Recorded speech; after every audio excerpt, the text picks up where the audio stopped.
Peace be upon you and the mercy of Allah and His blessings. Welcome to a new episode about narcissism, and we would like to clarify that the discussion we will have includes all narcissists, whether they are parents, friends, colleagues, family members, spouses, or partners. Firstly, we want to convey a truth that cannot be ignored, which is that it is difficult for most victims of narcissism to overcome the strong attachment to the relationship. Narcissists find pleasure in the idea of the person involved or anyone associated leaving. They insist on maintaining the relationship at any cost. This renders the victim incapable of leaving the relationship or letting go of the narcissist, no matter the extent of harm they face. Victims find it challenging to deal with this situation. They find themselves constantly pondering the relationship with the narcissist and the ongoing issues between them, as well as how to avoid them. Additionally, the victim often shoulders the blame for any mistakes that occur, leading to an endless cycle of guilt and tension. Therefore, the victim must remember that the narcissist is responsible for the toxic relationship, and she should not bear full responsibility for whatever happens. She should learn how to deal with the narcissist, protect herself, and set boundaries. She must remember that she deserves a life free from harm and humiliation. Most victims of narcissism find it difficult to move past this point, as they constantly ruminate about their relationship with the narcissist and the ongoing problems between them. They tend to blame themselves and take responsibility for any mistakes, creating an endless cycle.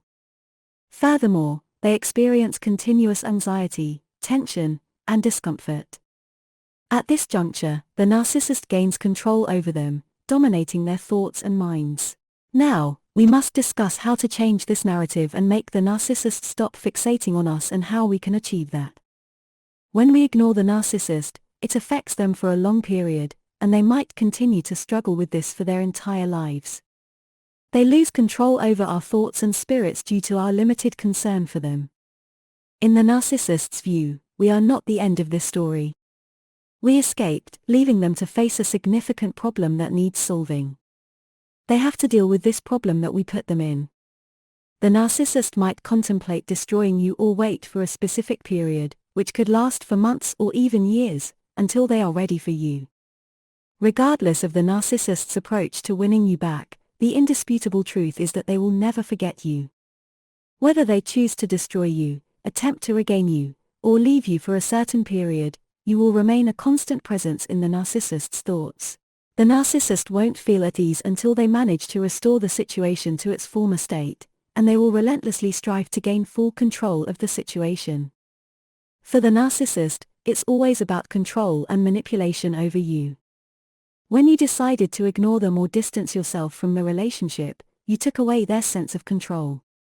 The narcissist cares about being the one in complete control of the relationship, determining when and how it ends in a manner that suits them. In their relationship with you, the narcissist doesn't care about anything you need or want. They focus on breaking you and causing your destruction.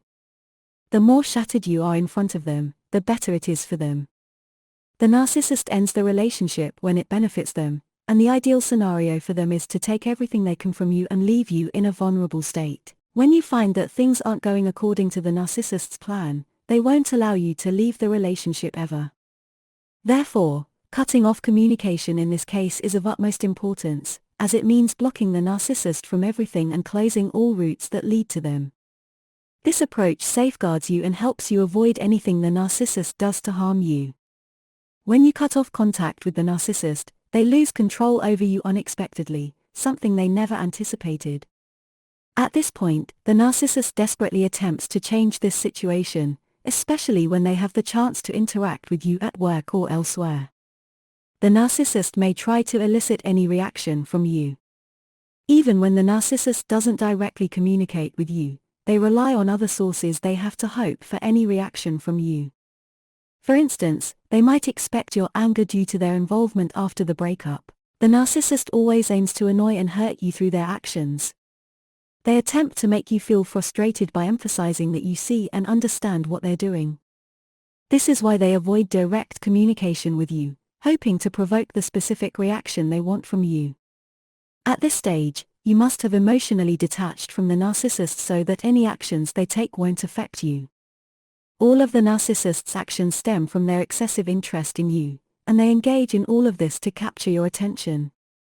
The crucial point you need to know is that even if you decide to end the relationship with the narcissist and try to explain the reasons for the breakup, it won't have any effect on them. They won't take any responsibility for the separation and won't accept any reasons you provide. They won't consider anything you tell them and won't entertain the idea of leaving or ending the relationship. This is why they will always try to persuade you to return, as they feel they have complete control over the relationship and want to discard you afterwards. However, believe me, if you are the one who initiates the separation, the narcissist will never forget you. Their thoughts will revolve around you all the time, and they won't stop thinking about you. The undeniable truth in the mind of the narcissist, from which they cannot escape, is that you are the one who initiated the separation, left them, and moved on. I hope you have benefited from this episode, and we will meet again in the next episode with a new topic about narcissism. Thank you, and peace be upon you and the mercy of God and His blessings.